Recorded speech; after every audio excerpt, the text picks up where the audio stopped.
কি হয়েছে ভাই, কি হয়েছে? আমার কিছু হয় নাই ভাই, একটু গুতা লাগছিল তো, জাস্ট মাথাটা গুলা দিছিল।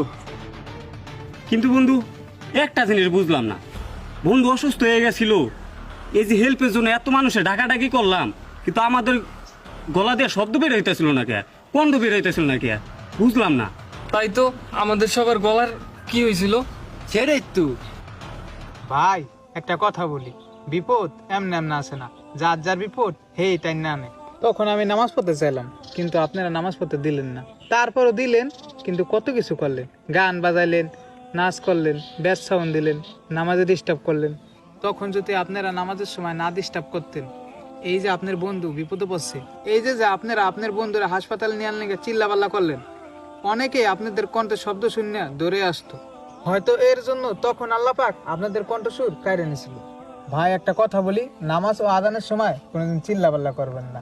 আজান হচ্ছে পৃথিবীর শ্রেষ্ঠ ধ্বনি, আর নামাজ হচ্ছে আল্লাহর ইবাদত।